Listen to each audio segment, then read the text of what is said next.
Exactly. All right. We're back with Vag. Hi, Veggies.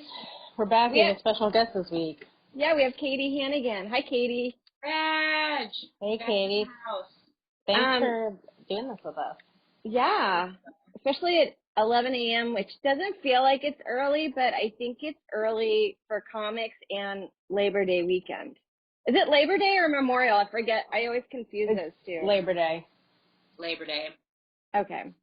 Yeah, 11 a.m. when you see it on paper, you're like, oh, that's fine. And then when you get up at that time, you're like, oh, this is a little rough.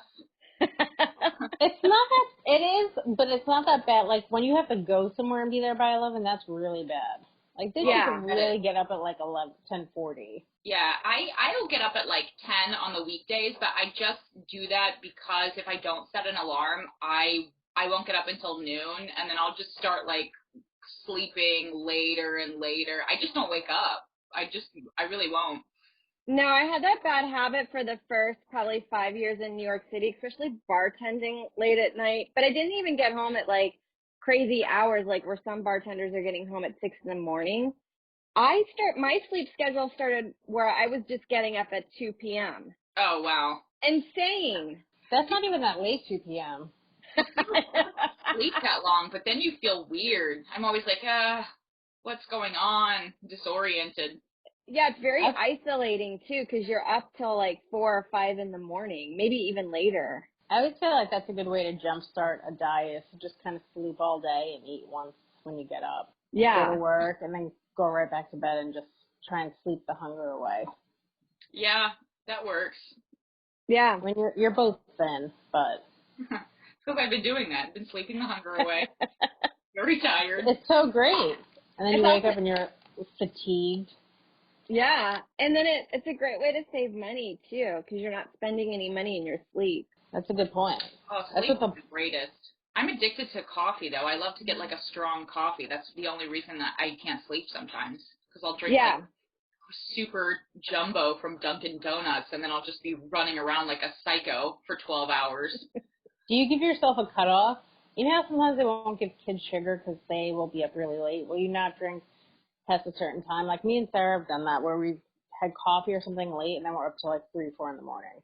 See, I try to do that, but it's like once I have a lot of coffee, I kind of don't have control of my actions.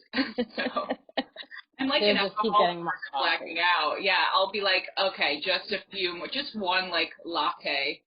And then, I just get so excited. And then it's like you have a lot of coffee and, it's like kind of a depressing time. And then I'll be like, I feel better. I just feel so much better if I just have energy like this all the time. And then I'll just, fall into it. But I will like drink so much coffee that I just have to like cut myself off because I'll burn out. Because you just start sweating a lot and it's not good. Yeah, I haven't gotten to that point yet. I get my blood sugar levels drop where I get lightheaded. Did you guys ever take Stacker 2? You're both thin, so probably not. Stacker 2 is like crack. You'll take it. I used to take it at work. Me and my friend would do this where we'd take it at work, and you are like the busiest in the office. You're just doing everything. I mean, your coworkers will love it. They could just watch you be manic and doing all the work. And then you crash hard, though, about 3 o'clock. You start getting real tired. Yeah. You get that burst of energy. Oh, I love that feeling. I've done that with like, I've taken Adderall before. I feel like it's probably similar. I've taken Adderall to can you write a packet? And then of course it's like terrible, but you think it's great. You just feel amazing writing it. That's all that matters though. No. There's something too though to just be able to like knock something out, like sitting down for like 4 hours and just knock it. Even if it's not great, there's a really great feeling of accomplishment. Yes. Yeah, because I think a lot of times, like, especially when I first started doing packets, I would get so overwhelmed, and then I would spiral, and I wouldn't be able to finish it, because it's just, like, such an intense, it's like, oh, you have 2 days to write, like, the best 15 jokes in your life. And then that's a lot of pressure that you put on yourself, almost to the point where it's like, I can't even do it, because now I'm freaking out, and I'm on the... And you have 2 days to do it. Well, it's also unrealistic because, like, when on those shows, they have, like, 15 to 20 writers, and you're all submitting that, and then they'll take the best 2 jokes from each of you, but you're supposed to crank out 40 to 50 monologue jokes in a day, and you're like, well, not all of these are going to be good. Yeah, Most and of a them lot are of going to the be shows, trash. not all the jokes that make it in are good. You're watching Yeah. it and you're like, this got in? Okay. And then you're like, why didn't my packet make it? If these are the jokes that are making it to air. Also, they also drop those packets on you while you're in the middle of a vacation.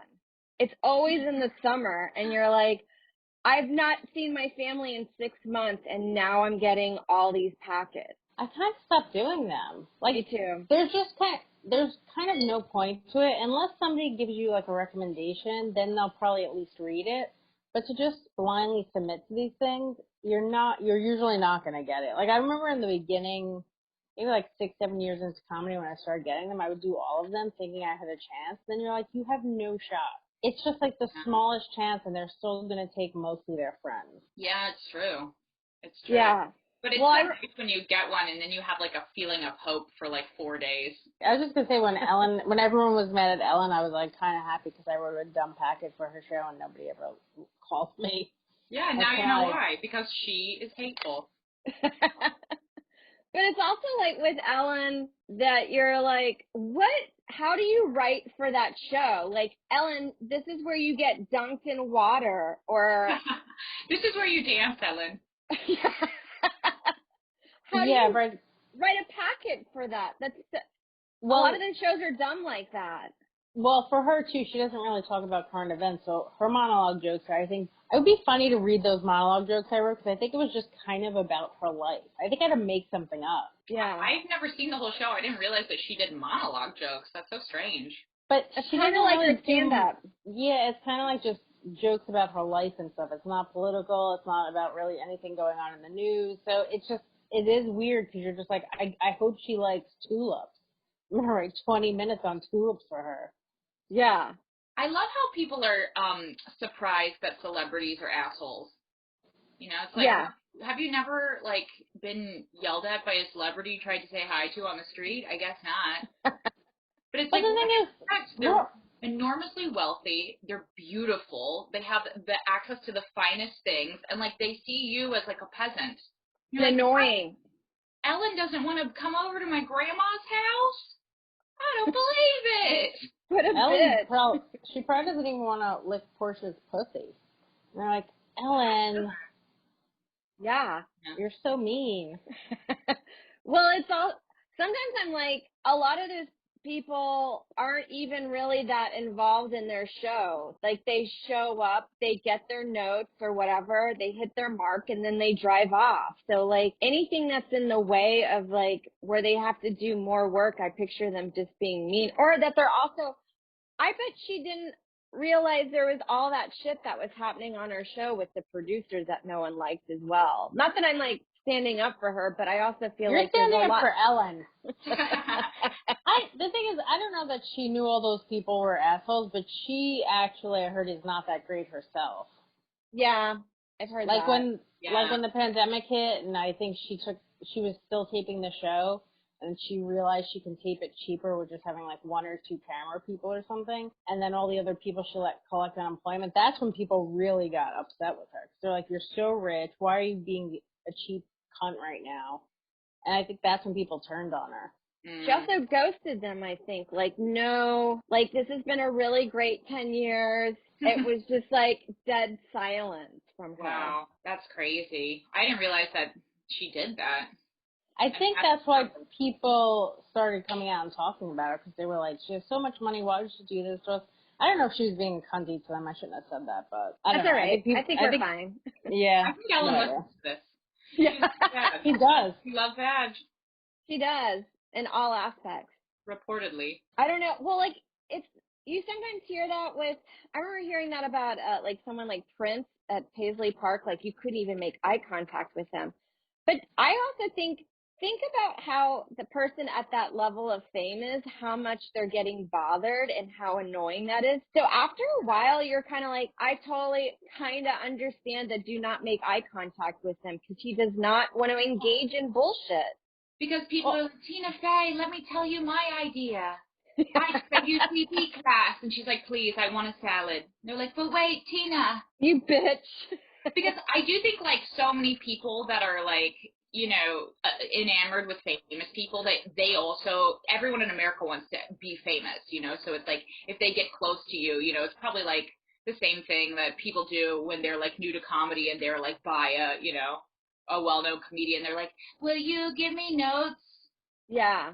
Do you think when somebody commits a crime and they get on like that show 48 Hours or something, do you think they have like a debut party where they're like, I'm on TV, guys, and their whole family watches it? Finally. Casey Anthony. I'm surprised she's not on like a reality show. Yeah, like, or if there was what was it, Surreal Life? Like, I feel like she would be on there. Or a show where she's just opening a daycare. It's like her reality daycare show, and everyone's just like watching her around the kids. Yeah, that would be a really good reality show, and it's the same ethics that most reality shows have anyway. Yeah, I'll have my people call her people. Were you guys watching the NXIVM documentary? Yes. No, what is it? Oh my gosh. Oh my god. It's on HBO Max. Do you have HBO Max? No, I just got it for 7 days. I could buy it, I guess, if it's really good. I'll give you my password, and then you can watch it, because, first of all, I'm obsessed with cults. I don't understand how people get involved in them. I do, because I feel like I was very vulnerable to being in a cult for a while, but thank God I just like went into comedy, which is also like wasn't a great choice either. But it's another cult. At least I wasn't like having sex with the leader. Yeah, I was just having sex with like the open micer. But I'm fascinated by them too, because they all start out like the NXIVM one. It starts out you're like, wow, I could really like get behind this. It's like positive thought, like transcending your limitations, and it's like all that nice therapy stuff that you're like, yes, I'm growing as a person, and then it's like now it's turning dark. Let me tell you what I thought the NXIVM documentary was about. I was like, I think NXIVM is a pill you take to help control your cholesterol. And I was like, this must be a crazy documentary about how this started. And then I was like, maybe they're smuggling cocaine in the NXIVM. Like, this is what I thought this amazing documentary about NXIVM was about. Yeah. And it ended up just being a cult. I kind of like my idea better. Prilosec is for, NXIVM is definitely for something, but Prilosec is for... It's for heartburn, acid right? reflux. Heartburn, yeah. Well, I get that bad. I felt like this cult started off a little bit differently, because it's not under the guise of like kind of like a religious sect. It was more about like how to improve your life and get your numbers up at work or be successful in areas of your life. And then it was like, then you slowly once you hit a level, then you were required to recruit people, right? Yeah, it was like a weird pyramid scheme element to it. Yeah.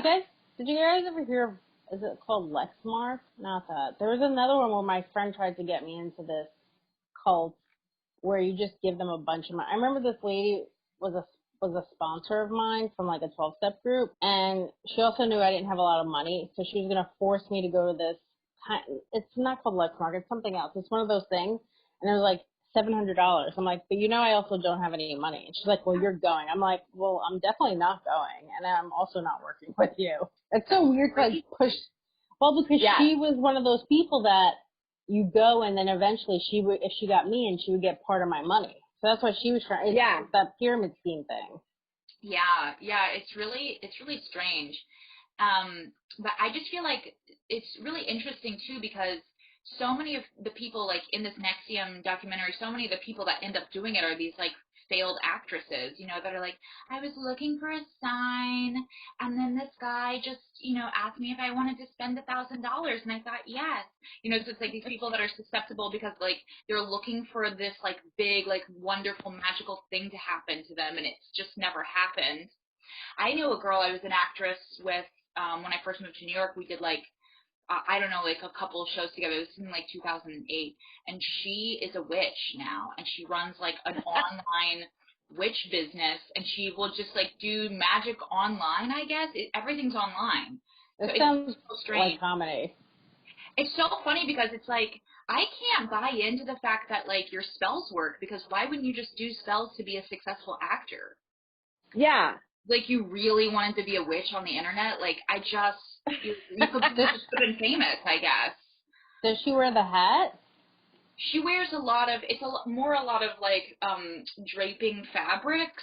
Okay. I like that the idea that witches still wear that hat. I know. I'm very traditional with my witches.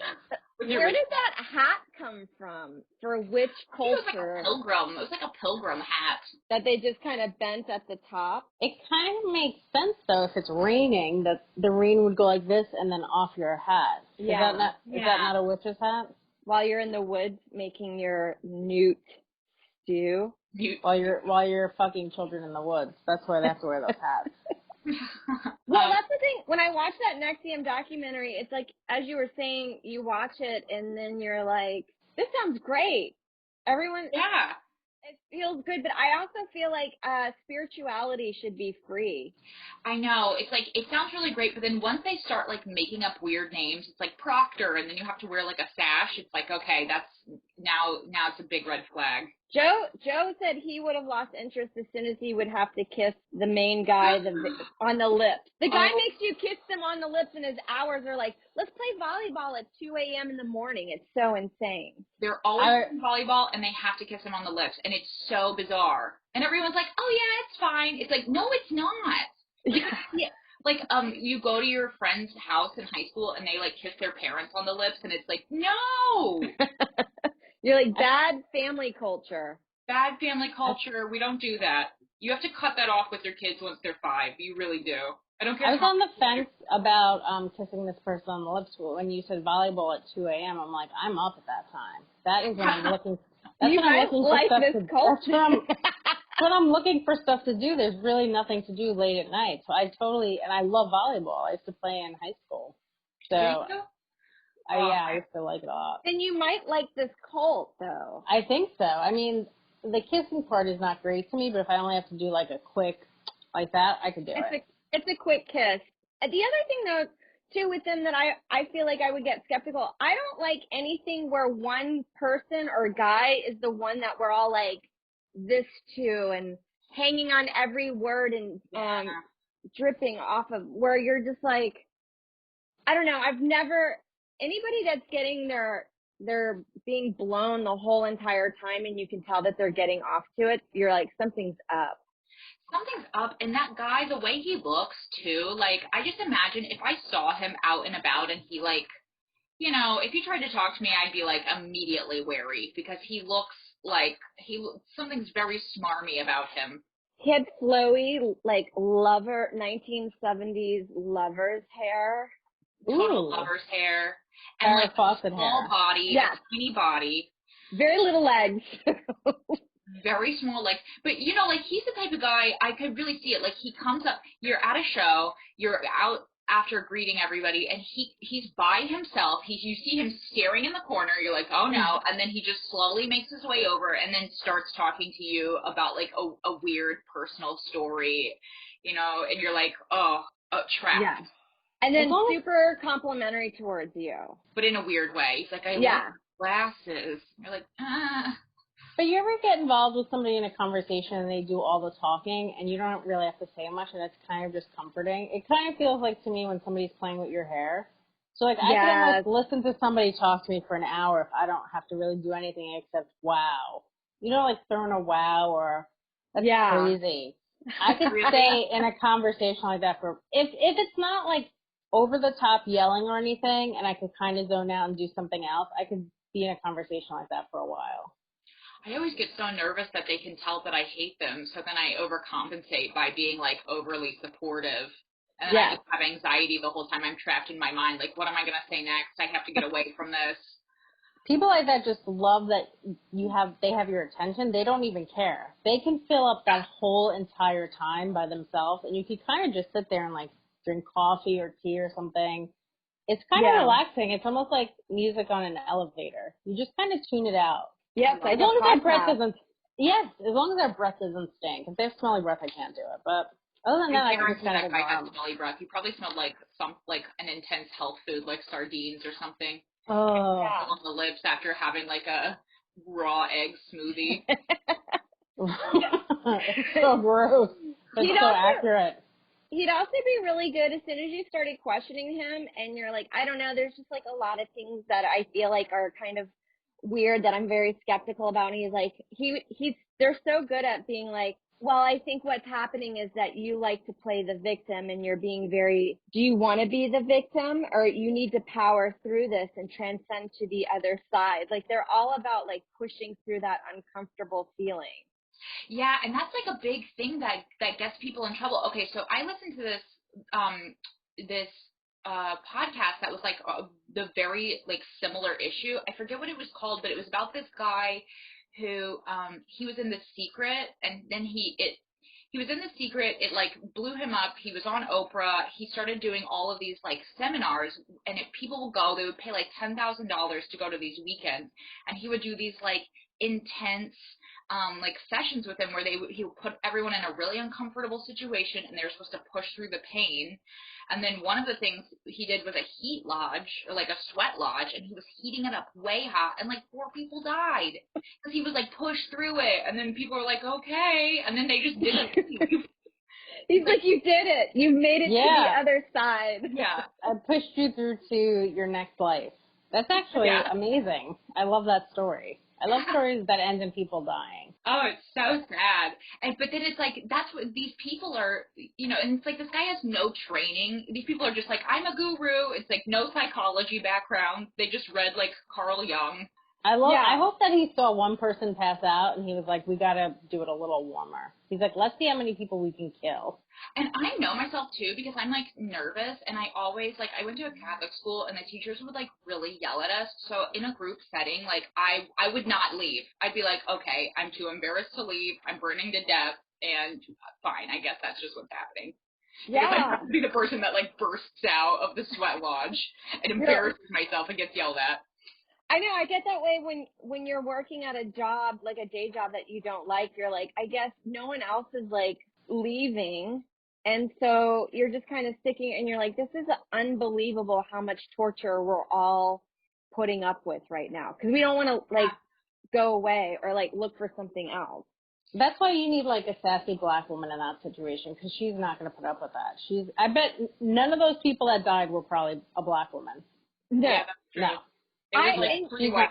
She's definitely not putting up with that, and I love that about her. She's definitely not going to put up with that. That's a really good point, because I don't think in the NXIVM documentary there was one black person I saw there. No way. They're not going to deal with that. They're like, hell no. Yeah. Yeah, they're like, that's crazy white people shit. Only join cults that black people are in, because they're going to not put up with a lot of shit. That's how you know it's fair. You don't see a lot of black people cults. Well, I saw this documentary on Netflix. Again, I don't know what anything is called that I'm referencing, but it was about this guy this was in the 80s, and he developed a business where he was like deactivating people who were in cults. And he happened to be black. And so he was like, he references like some different interesting racial details. And he was like, most of the families that hire them were white. There was like these white kids who were going to these like, weird neo like Buddhist cults. And I think in the documentary says like, for black people, it's more like the church. Like the church, there's like different cult elements in like certain churches. And that he sees people, it happen in that like same way. And that's how he like had experience deactivating people. Churches where they're like, of the pastors like corrupt and like taking advantage of people, taking money and stuff like that. So I guess it's just a little different. I was watching the first 48 last night, and there was a guy that got killed, and he was very involved in the church, and he used to be in their mime group. So during Mass, there's just people doing like mimery. Yeah, actually, I was really into miming when I was in college, and I was Facebook friends with this woman named Jolene, who was a mime / minister, and she called it mimistry. What's it called? Mimistry. I've never seen that. So the pastor would be going on, I guess, giving a sermon, and these people are just miming. At first, you're like, is this for people who are deaf? And then you're like, oh no, they're actually just mimes. Because you just see them moving their hands at first, and you're like, no, this is like a people that are miming. What is the point of it? I think it's like that another they're way of like expressing artists. themselves. Yeah, I think that they're like creatives who are Christian and they just combine it. I I love thought this. they were just like interns or something. This lady that I was friends with, Jolene, she was a mister. Her husband was a mister, and then they had a baby, and they would dress the baby up as a mime, which I really think is fun. It's hard though because the baby's gonna cry, and it's like, sorry, he's not good at miming yet. Yeah. What a bizarre way to get into connecting with Christ. Wait, how did you get into miming? I was just really interested in Charlie Chaplin when I was in college, and I was in like kind of an experimental phase where I would do like I loved like masks and stuff, and when I moved to New York, I almost joined the American Mime Theater, and I was accepted to it, but it was too intense, and like miming. I think like I was really attracted to the comedic aspect of it because it's just funny and like Buster Keaton is so funny, and but when I went to the American Mime Theater, it was like I remember like my audition was really intense. They wanted you to buy like a full black bodysuit, which was like $200, which I couldn't afford, and I audited like one of their rehearsals, and everyone was just staring, like confrontational staring, and it's just like this is just another thing that actors like they can't get any shows, so they're like, I guess I'm in mime theater now, working on my craft, and it's like, no, just go to Spells now because you're not gonna make it. Yeah, I feel like if you were doing that mime class, you were very close to joining a cult. I'm glad that you got into comedy quickly. Yeah, well, I also used to, when I was in college, my friend and I would do street performing as mimes, and we would make a lot of money, and it was just fun. Interesting. We loved it, yeah. Wait, don't you have that one joke where, what is it? Yes, yeah. They say, mime sucking my dick, and we would go like this. That's so funny. Yeah, really people would say terrible stuff to us, but we enjoyed it. You know, we were like high the whole time. So. How much money would you make doing that? Oh, when I say a lot, I mean like we would make like I think the most we ever made was like $100 a night. So I was like 20 at the time. So we were like, oh my God, we're rich. That's more than I make right now. If you included stripping in it, you'd probably make way more. Yeah, we should have done sexier. That would have been smart. Oh my God, people would love mime strippers because people hate when women talk, and they like it when you're naked. That's hilarious. They would love that. No, I remember somebody told me that French school that Marcel Marcel started, like that's an intense school for miming, for mimes or whatever. Yeah, I forget what the name of that school is, but I do remember looking into joining that. I think the thing that is also like appeals to me is like it's a very disciplined pursuit, you know? It's like I think comedy is like that in a way. Stand up like the stakes are high where like you have to get a laugh or you just can't really or move on. Bombing, yeah. Such an interesting thing to pick. I was like in a weird when I first moved to New York I did like a lot of experimental theater. So before I started doing stand up. So I was just in like a weird like phase of like not sure what I wanted to do, but also like just liking strange stuff. Did you consider doing magic? I feel like I would do magic over mimery. I think about it all the time. Even during the coronavirus pandemic, I'm like, should I pivot to female magician? Because I went up to the not a bad idea. I went to the Magic Castle, and there's no female magicians, and also everybody that does it, they're like you're supposed to make it funny, I guess that's the whole part of it.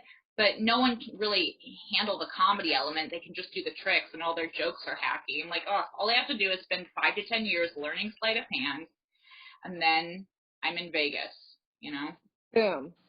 Yeah, there's not a lot of female magicians. I think you could do it in less than 5 to 10 years. You think so? I love the idea of magic just because that's one of the things I love about stand-up. I love, like, the art of misdirection is really... I saw a really good magic show near Union Square. Forgot the name of the guy, but it was advertised on the subway. And it was fun. It was like illusions, like tricking your mind to see different stuff. But it's like all these like newer magicians that have come out probably in the last 20 years, I feel like, I don't know, a lot of it's really cool, like the David Blaine stunts, even though his stuff is more Right? Isn't that more performance art? He does do sleight of hand, and it's really good where he gets like, doesn't he do one where you stab him through his hand or something? I know, I saw him do something where he was swallowing a fish, and then he would be, like, at a celebrity's party, and then he would just, like, regurgitate the fish. And it's like, I don't know if that's magic. It's fucked up, first of all. You're just throwing up a fish. Yeah, where you're like, that's not, it might not, it feels like it's not magic, it's just like what a weirdo does. Yeah. Yeah. Well, he had a recent stunt, I think, where he took a bunch of balloons and he, like, levitated, I guess, with all the balloons in the air, and then slowly he was going to, like, I guess, release them or pop them or something. I didn't watch the whole thing because I wasn't that into it. So I think he does more stuff like that, where it's just like, I guess you would say performance art, I guess. I don't know. I don't know what you call that.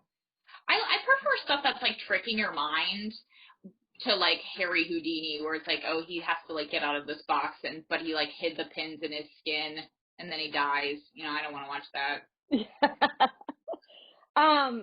No, like a lot of those guys, like I think David Blaine would do the one where he is holding his breath underwater for like 10 minutes, or being in a block of ice for hours where you have to learn to lower your body or figure out how to lower your body temperature.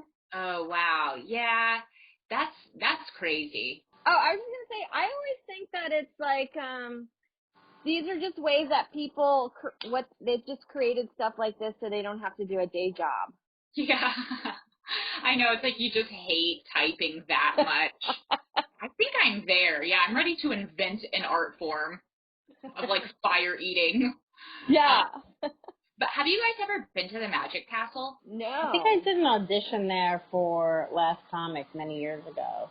Oh, yeah, maybe. Well, it's so cool. I went there. Harrison Greenbaum, he does magic, as you know. He was, like, on, like, a whole tour, and his magic is, like, fantastic because it's, like, the comedy's, like, really good, and then the tricks, he has, like, come up with all of his own tricks. It's just fantastic.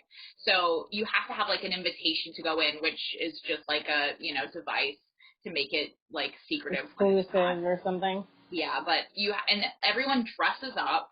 And it's like, you know, it's just like a beautiful bar, and it's this beautiful, like, old castle. And then they have, like, maybe, like, 10 different theaters, or I don't know, however many. And each theater is, like, a small show. And then, so you go around and you see, like, all these different magic shows the whole night. And it's just so fantastic. Oh, but they do comedy there also, right? I think you're thinking of the Comedy and Magic place. Oh, that's what I'm thinking of. Yeah, yeah.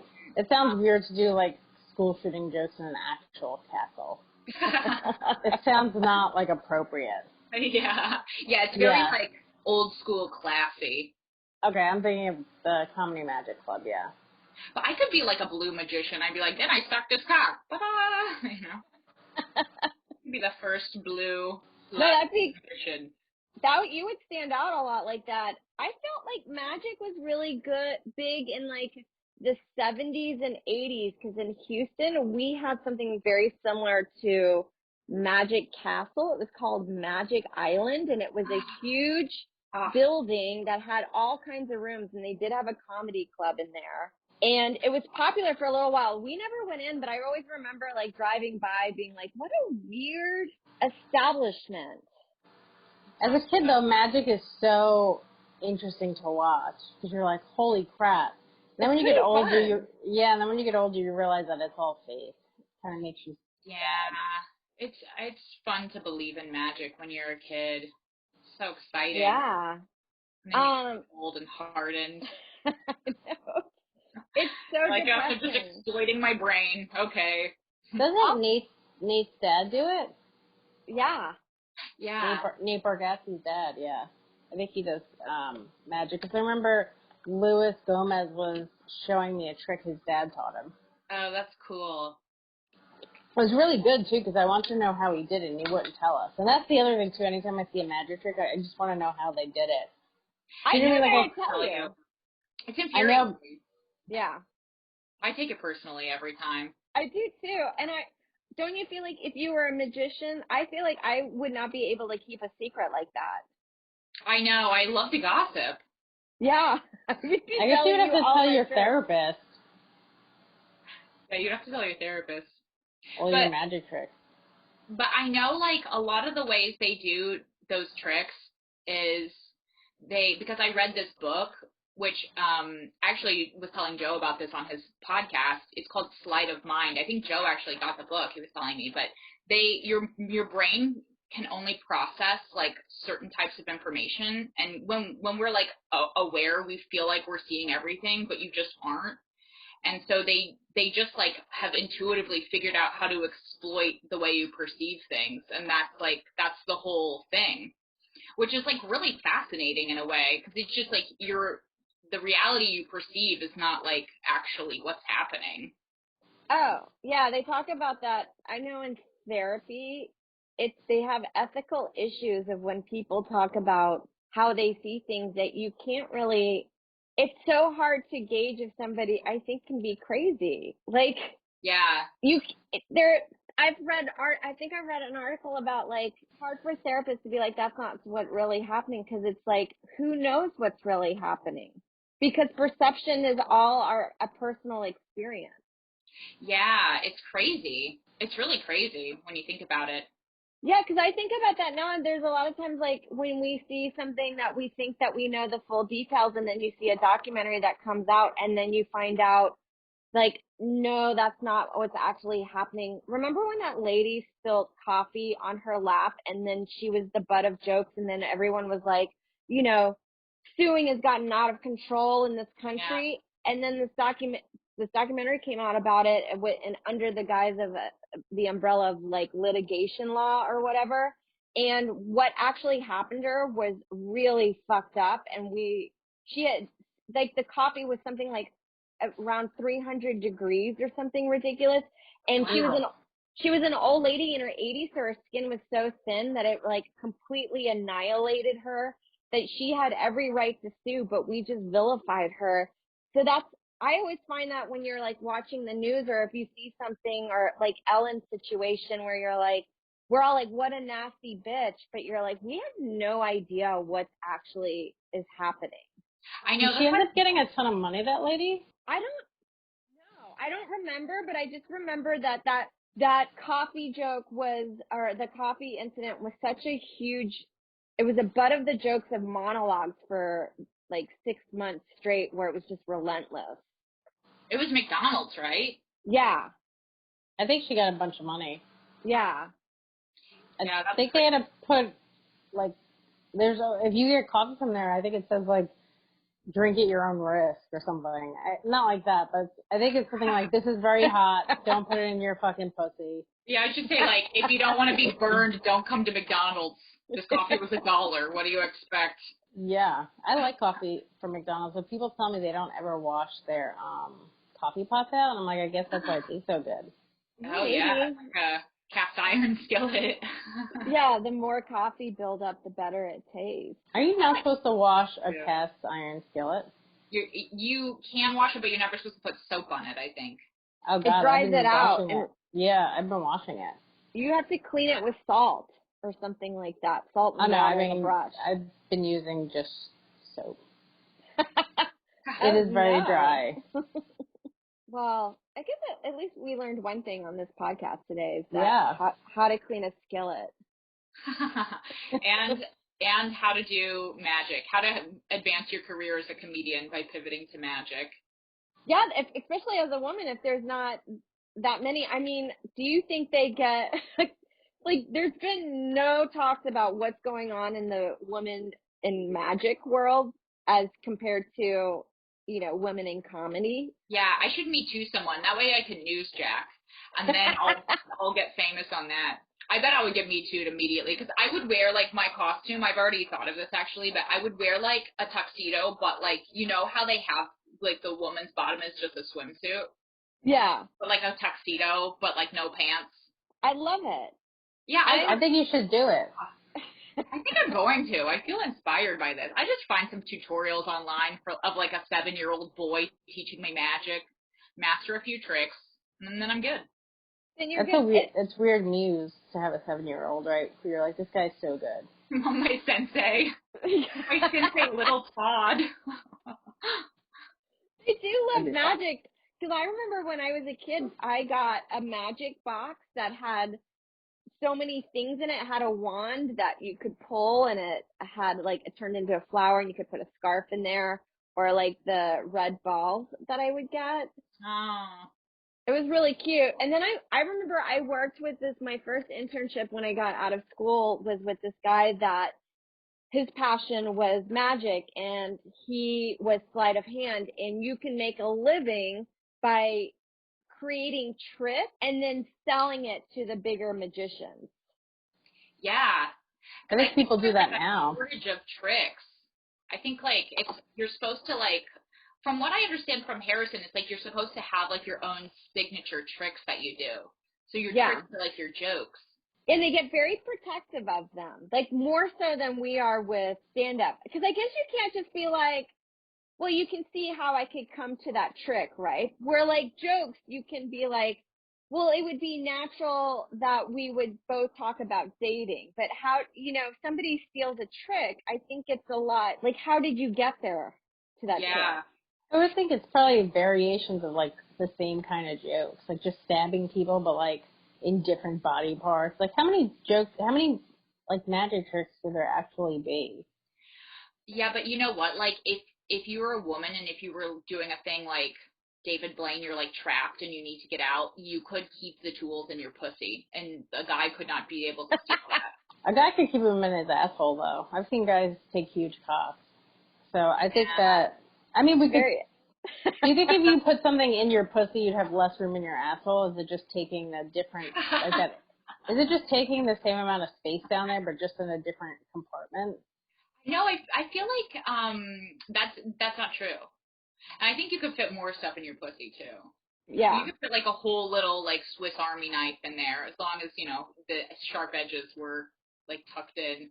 But I feel like dudes take fists all the way up to their elbow, so I think they get a pretty decent sized tool in there. I don't know. I just know that the vagina is very expandable. That I feel like you could fit a lot more stuff in there than a butthole. Probably. If Harry Houdini had been putting stuff in his butthole, then maybe he wouldn't have died when he got appendicitis and he was all trapped up underwater. Is that how he died? How did he die? He was doing a trick, and I think part of the trick was he got punched, and he had appendicitis, and his appendix burst. Right. And he's like all caught up and like tied up and everything, and he couldn't get out. That's tragic. Well, that's why artists don't have health insurance. Yeah. If he had health insurance, he probably wouldn't have that. The like 1800s. So I don't think you could be saved from appendicitis then anyway. Their surgery was like just cutting off a leg or bleeding. I guess you just lived with it. You just lived with it. I mean, people just died left and right in those times anyway because there was no medicine. There was, Or probably only the rich people really had access to it, kind of like now. Yeah, but even then, it's like, I mean, I even think right now their medicine isn't as great as it could be, even though it's pretty amazing than what it was. Like, we're only figuring out what our diet is now, like what we should be eating compared to, like, I just remember like in the 80s, they'd be like, oh, just eat this, non-fat. And then we're just finding out now that sugar is the root of all evil. But the sugar industry was tricking everyone, though. That is true. I watched this whole documentary on the sugar industry, and they were like, basically back in the 50s, people would eat like a high-fat diet. And then the sugar industry started this like weird propaganda that was like promoting a low-fat diet so people would eat more sugar. And they would even promote sugar as like a weight loss. It would be like, help you get to the next meal. Just eat a teaspoon. Well, if you do a low-fat diet, you're basically having high sugar intake, but you will lose a lot of weight like that. It's just once you start eating sugar again, you'll just gain it right back. Yeah. Also, sugar's so bad for you. It's so bad. I love it though. It's amazing. I struggle with it. It is a drug. I just love a bakery. I love a beautiful like cake. Yeah, or cookies. Do you have sugar in your coffee? No, I don't like sweet stuff. I don't even like sweet wine to drink. But I love to have like a bitter coffee and like a bear claw or something. That's good. I like bitter and sweet. Love it. or like wine and chocolate, like red wine and, you know, a chocolate cake or something. That's great. Going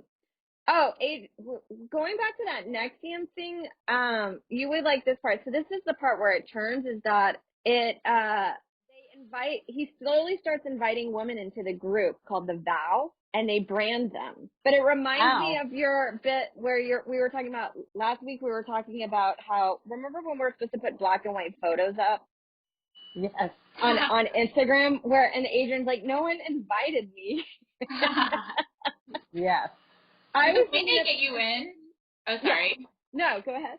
The way they get you in, I felt was so insidious, because they really play upon like the weakness of women. They are like, I have a secret, but I can't tell you unless you tell me a really big secret. And I'd be like, okay, what do you want to know? I gotta know the secret. You're gonna you just make something up. You're gonna dangle gossip. Yeah, that's true. I killed think my of cat. that. They're like, no, what's another secret? You're like, what do you want? I was actually dating my mom. That's what you could say. And they're like, wow, that is so crazy. And then they tell you they're garbage. Yeah. What were some of the secrets? Were they like worth it? I don't think they shared any yet. Oh, wow. Oh, okay. So is it a documentary where it's episodes, or is it just like series? Oh, okay. Yeah. I did read a little bit. I think it was something like nudes or something, or it's the way it was like, you know how Scientology, they say they vet you, where you kind of purge everything of your life, and they make it seem like this is to make you feel better, but then it's also, they're now getting tons of information to hold against you, and I think that's what the Vow is. Yeah, I feel like I'm gonna intentionally leak some nudes just to get some buzz. That's smart. Do it. Mike and I were like, should we do a sex tape and just let it leak? Whoopsie. Well, I mean, it has worked for a lot of people. It worked for Kim Kardashian. Are you ready to have your mom as your manager? I hope she's not dead. I thought about that after. I was like, fuck, I don't know you well enough to know if your mom's still alive. My mom is so supportive. She'd be like, well, I thought it was great. You know, it was funny. She's very a good mom. That's a great mom. Yeah, my mom loves comedy. My mom is like just she's in her 60s and she just loves to have a good time with the gals. Is she kind of like hippie-ish? She's and she like her and my dad moved to this farm like 7 years ago, so she spends like a lot of time outside, and she loves to talk about like she's a nurse, and she's like very into like natural healing, so you have to be careful. Like she'll talk your ear off about like which plants could cure you if the hospitals, like, if society collapsed. So she's that's actually helpful to know. I was watching that show Alone, where you're basically outside for like 3-4 months, or however long you guys can last. There was a woman who was very into herbs, and she got, I think, a spider bite, and she was able to cure it or make it where the swelling and stuff went down just by using herbs. So that is actually pretty helpful. Yeah. Well, my mom told me she thinks that the reason we know what herbs are is because aliens told us. Ooh, you didn't tell me that part. Your mom is off the wall. Got some theories. I like how you did not tell. That would be a good secret when you're in the vow. Where's your family from originally? Indiana. Okay. I grew up in Indianapolis, and now my parents live like 45 minutes outside the city on a farm. That's cool. Do they have any animals? No, they want to. Like, they think about it all the time, but it's actually like kind of tricky. You have to get like a animal husbandry license, and you also have to do, it's like if you have like animals, you can't travel. It's expensive, Even like going for a weekend is like a pain in the ass. So. Oh yeah, I didn't think about that. Like farmers can't really just leave. Yeah. No. Well, I know they're like gentleman farmers, because they just are like doing it for fun, and they have a field, but they like a different person just uses it.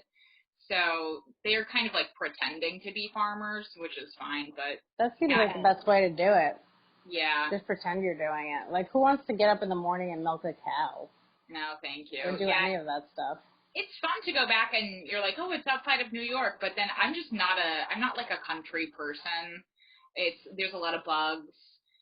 There's critters. There's always like a different critter that's like, they had like snakes and possums and stuff, and it's just terrifying. Yeah, I'm not a big fan of bugs either. Yeah, I don't love it. Although I love that you're very knowledgeable about like with your mom knowing holistic stuff like that. And then I remember your apocalypse that I feel like you would be a really great person to have if we were at the end of the world situation. Oh yeah. Well, my parents are like they're like pretty much, preppers, and now they're like just loving, they're just loving it because they have like their tins of meat in the basement that they've been like storing up. So it's fun, but they're kind of like not like intense like the people on the show, more like hobbyist preppers. Yeah. Well, I still think that knowledge that you shared with me the one time I did your podcast of, you did the stuff that we could eat, right? Like yeah, edible plants. Yeah. Like, Adrienne, did you know that you can just eat dandelions and that would be a form of nutrition if you were I know it from Alone, from watching that show. Okay.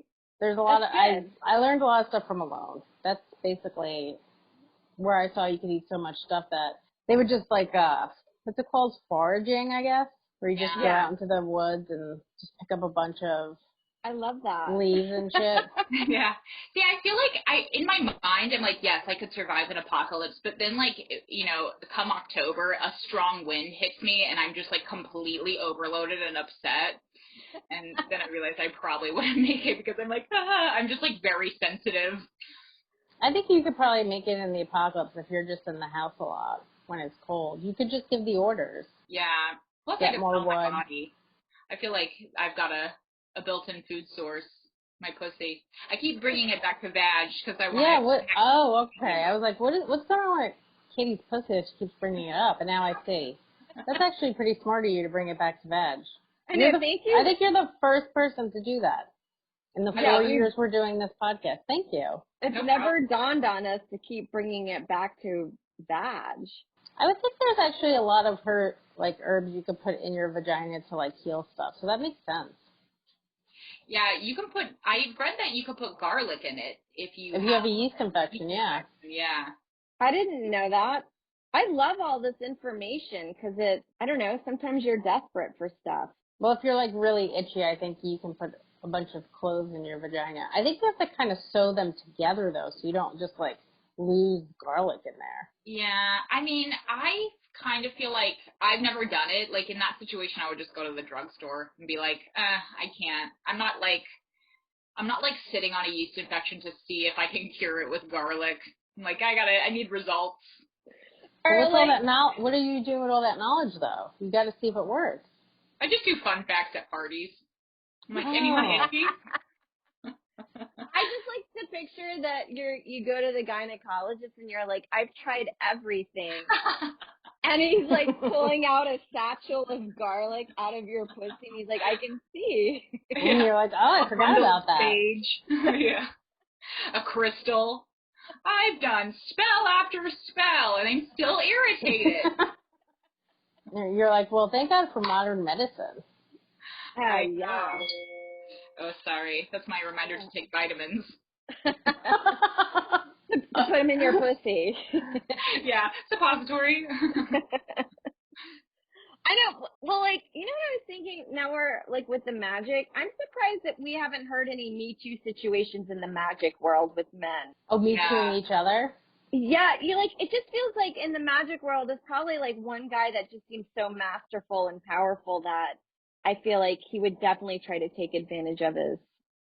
I think there's literally that few female magicians. I think it's like, I don't know what the ratio of guys to girls is in comedy, but I think in magicians it's like 20 to 1. That's what it is in comedy, I think. Oh, really? I thought that Sarah meant guys were Me Tooing other men.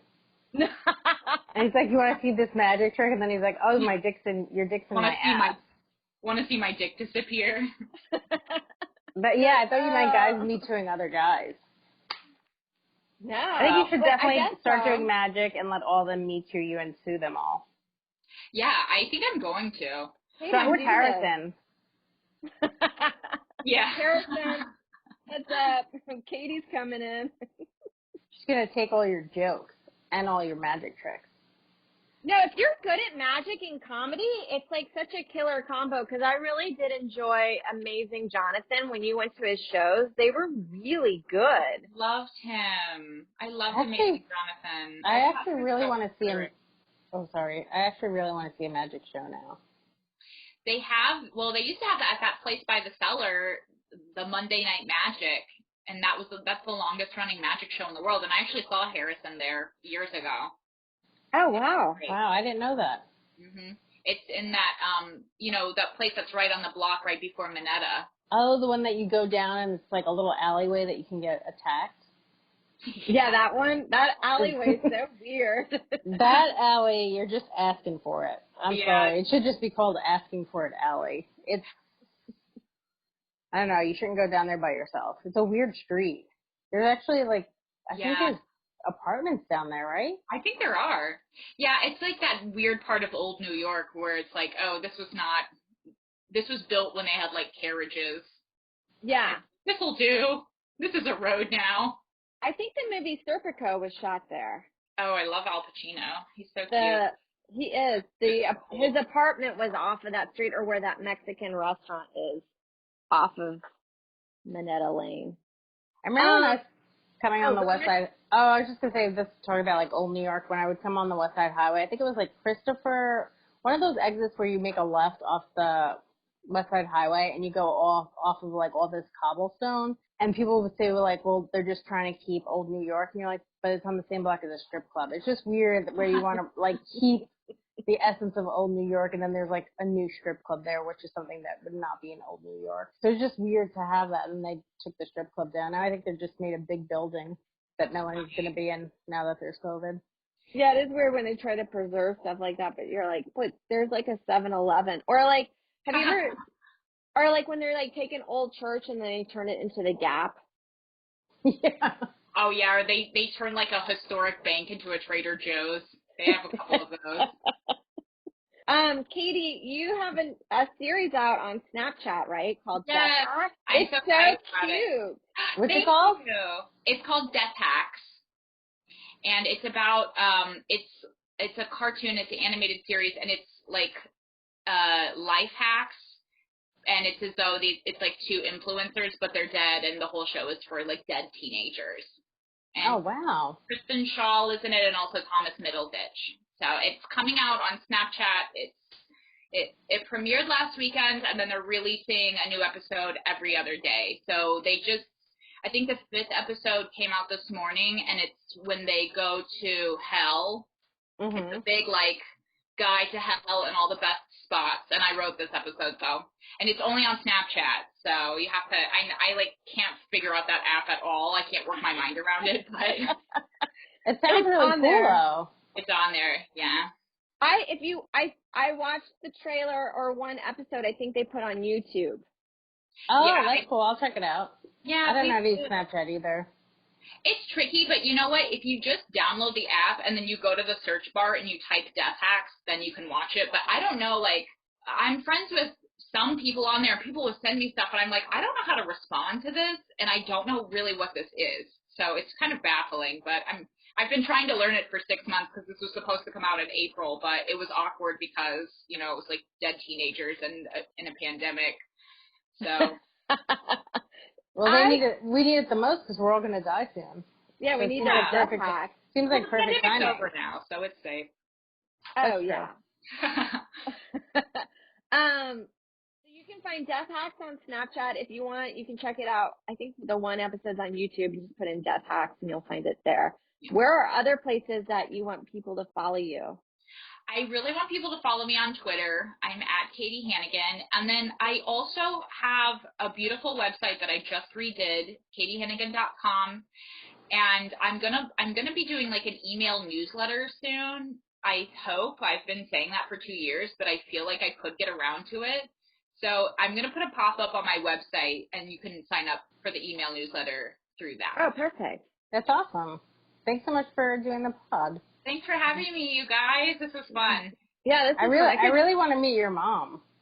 Oh, she's so fun. I want her to come to the city and come out to shows and stuff. She's the best laugher. She'll crack up when they introduce the MC. They're like coming to the stage.